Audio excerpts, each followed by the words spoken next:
कहानी की शुरुआत में हम देखते हैं एक वायरल वीडियो क्लिप जिसमें एक कंपनी में बहुत से लोग घुसकर जस्टिस फॉर केरिन के नारेबाजी लगाते हैं और माइकल नाम का आदमी तो वहाँ मारपीट ही करने लग जाता है क्योंकि केरिन उसकी गर्लफ्रेंड है।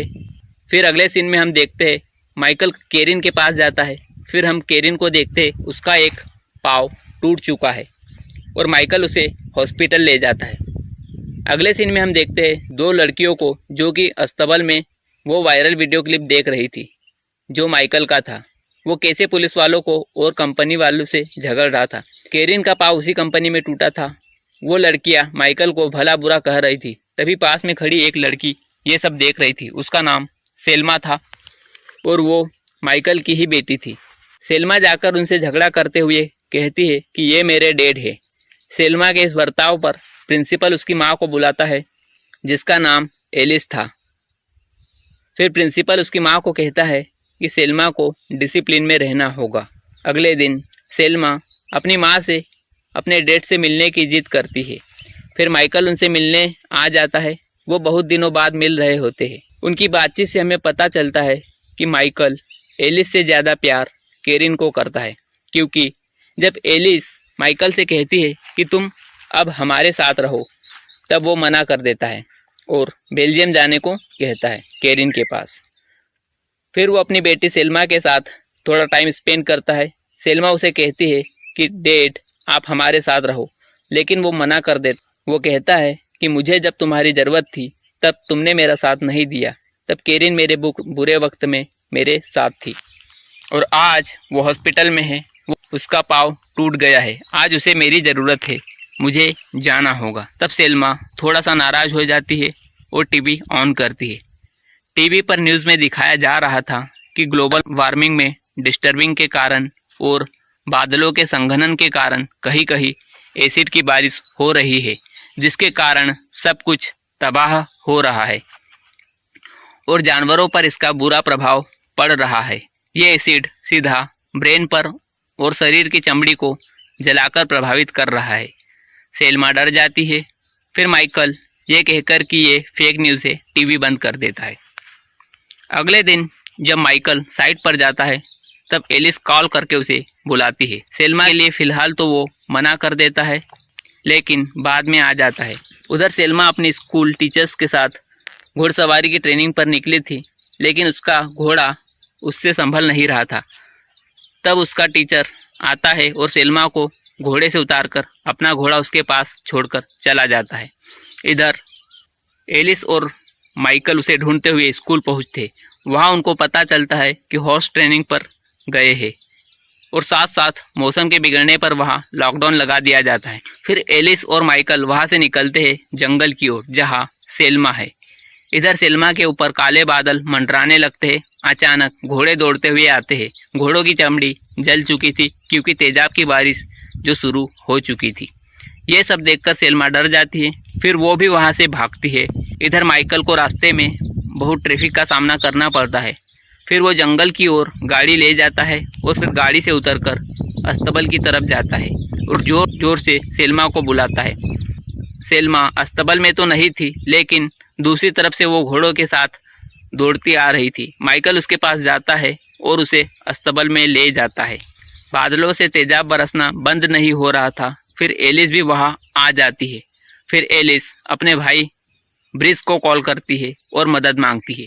ब्रिस उनसे कहता है कि बादल उत्तरी क्षेत्र की ओर तेजी से बढ़ रहे, तुम ईस्ट की तरफ आओ 200 मील दूर मेट में, यहाँ पर हालात ठीक है। फिर वो तीनों कार में बैठकर निकलते हैं। वहाँ से कुछ दूर जाने पर आगे एक ब्रिज रहता है जो एसिड रेन के कारण थोड़ा बहुत टूट चुका था और उस पर वाहनों को नहीं जाने दिया जा रहा था क्योंकि वो कभी भी टूट सकता था।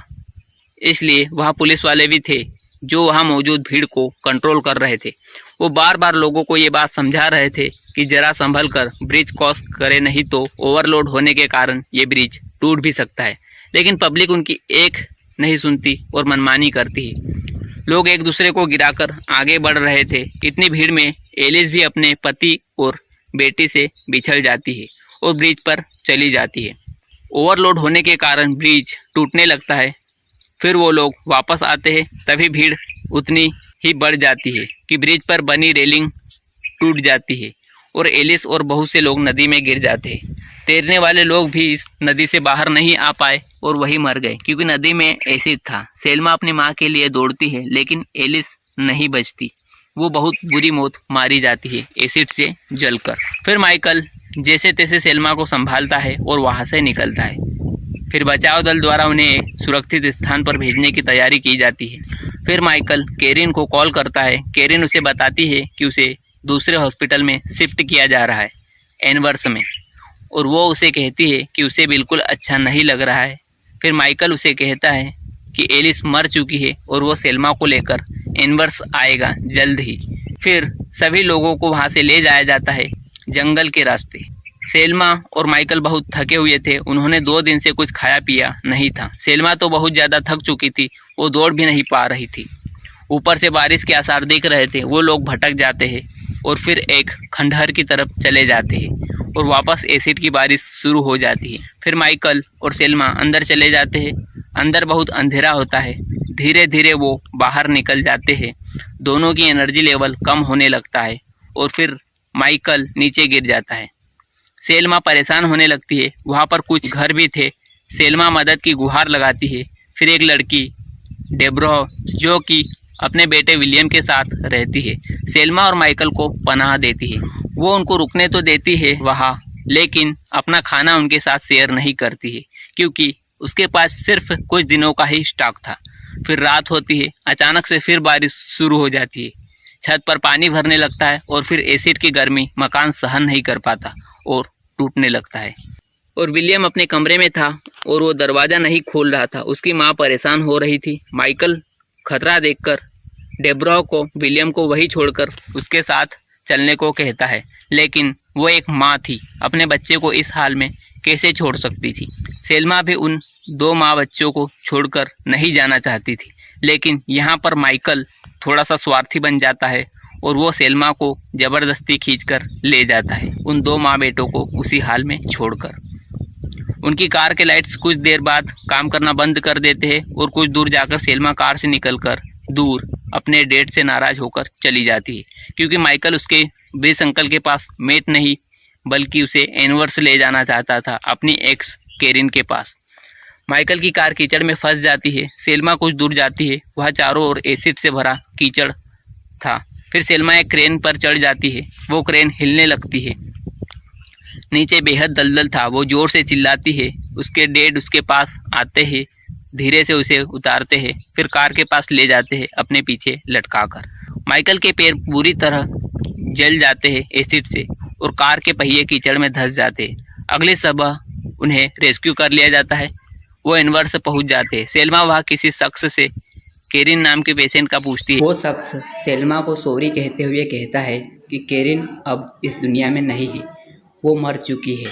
फिर सेल्मा अपने डैड से मिलने जाती है और अपने डैड को कहती है केरिन इस हॉस्पिटल में आई ही नहीं है, लेकिन मैं उसे ज़रूर ढूंढ निकालूंगी तुम्हारे लिए। और फिर अपने डैड से गले मिलती है और उसका डैड उसे कहता है कि बेटी मुझे कभी छोड़कर मत जाना। और कहानी यही ख़त्म होती है।